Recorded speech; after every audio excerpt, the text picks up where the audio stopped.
High high, আমি তো দেরি করে ফেলাইলাম। কয়েক হাজার টন ইলিশ ভারত যাইব। ওরা মনে হয় আমার রাখে সবাই বিমানে উঠে গেছে। না না, তাড়াতাড়ি যাই তৈব। এই ইন্ডিয়ার টোটটাই কেমন জানি, যখন তখন যাওয়া লাগে। ধর, আমগো কি একটা প্রিপারেশনের দরকার নাই নাকি? ভালো করে লাগেজটাও গোছাইতে পারি নাই। যাই, তাড়াতাড়ি যাই, বিমান ধরতে হইব।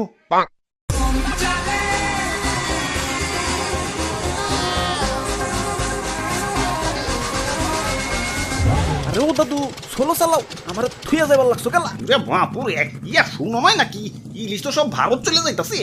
হাই হাই, কও কি এখন ইলিশ যদি সব দাদা গো দেশে যাইগা, ইয়া তোমরা খাইবা কি? ইয়া লইটকা শুটকি। শুটকি মাছের গন্ধ আমি সহ্য করতে পারি না। দাদা তাড়াতাড়ি আহিন ভাই, ইলিশ বর্ডার ক্রস করার আগেই পদ্মার পার যায় আমাকে ইলিশ ভাজা খাইতে হইব।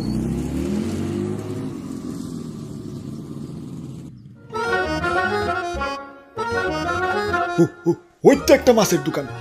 ওই ভাই, আসেন আসেন, একদম টাটকা মাছ, এইমাত্র ফ্রিজ থেকে বাইর করে আনছি। ওরে বাপুরে, ইলিশ কই? আরে ইলিশ বাদ দাও তো, এই যে দেখো কত বড় পাঙ্গাস। আরে ভাই পাঙ্গাস তো লাগবো না, ইলিশ লাগবো, ইলিশ। ইলিশের যে দাম, তার চেয়ে ভালো সেম বাজেটে একটা বড় দেখা পাঙ্গাস মাছ দিয়ে দেই, নিজেরা তো খাইবাই, লগে আত্মীয় স্বজন গো দাওয়াত দেখা হইতে পারবা।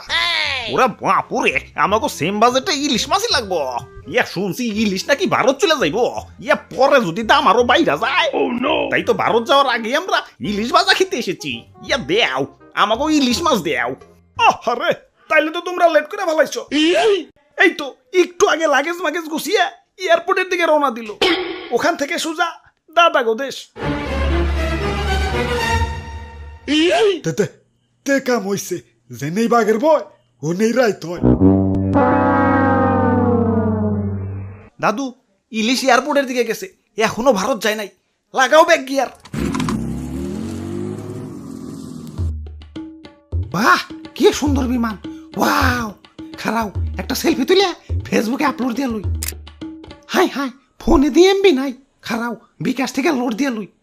হাই হাই, বিকাশেও 2 টাকা নাই। টাকা তো সব কার্ডে আছে, এখন কার্ডে থেকে বিকাশে কেমনে আনি? আরে ইলিশ ভাই, এত টেনশন করার কি আছে? কার্ড থেকেও তো বিকাশে টাকা ঢোকান যায়। এই যে দেখেন, প্রথমে আপনি বিকাশে যান, তারপর অ্যাড মানিতে গিয়ে কার্ড টু বিকাশ অপশনে যান, তারপর ভিসা সিলেক্ট করেন, প্রয়োজন মতো অ্যামাউন্ট দেন, তারপর কার্ডের ডিটেলস দিয়ে নেক্সট ধাপে ওটিপি দেন। ব্যাস, আপনার অ্যাড মানি হয়ে গেল। বাহ, ক্যাশব্যাকও পাইছি। যাই, এখন বিমানে চড়ি গে। ওরে বাপুরে, ইয়া খারাও।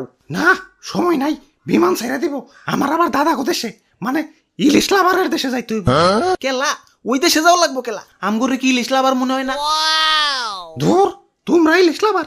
সি, আমার একটু দাম বেশি দেখে অন্য দোকানে যে পাঙ্গাস কিনা খাও, তোমরা আবার ইলিশ লাভার?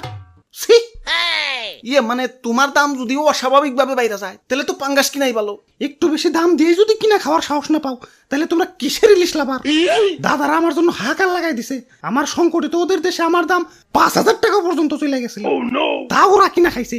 ভালোবাসলে ওদের মতো ভালোবাসবা, তা না খালি কাও দাম কমাও, দাম কমাও। তখন দেশে থাইকা কি আমার দাম কমাম রে? যা ভাগ, ডিস্টার্ব করিস না। ওরে বাপুরে, ইয়া দেশে এমনি যে ইলিশের দাম, এখন ইলিশ যদি ভারত জায়গা, ইয়া দাম তো আরো বাইরে যাইব। ইয়া যেমনি হোক ওরে আটকাই তুইব।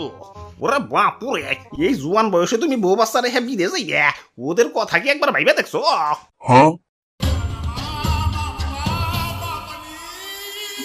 ইয়া নিজের দেশটা ভালোবাসতে হয়। ইয়া মানুষের নিজের দেশের জন্য জীবন উৎসর্গ করে দিতেছে, আর তুমি দেশ রেখে বিদেশ যাইতেছ। ইয়া কবি বলেছেন, এই দেশেতেই জন্ম যেন এই দেশেতেই মরি। দাদু কিন্তু ঠিক কইছে ভাই, জন্ম নিবেন এই দেশে আর দাফন নেবেন দাদা গো টয়লেটে।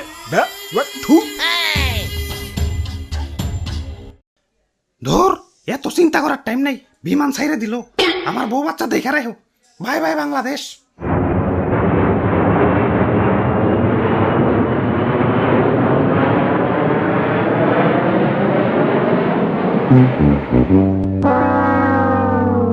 দাদু, ইলিশ তো গেল গা, এখন আমরা কি খাম তাইলে? আরে ভাই টেনশন করেন কে, বউ বাচ্চা তো রাই খেয়ে গেছে। হ্যালো ভাই, ইলিশের বউ বাচ্চা মানে ওই যে ডিমালা ইলিশটা দেওছে। ইলিশের দাম কিন্তু বাইরে গেছে। তাইলে থাক, ওই যে পাঙ্গাসটা দাও।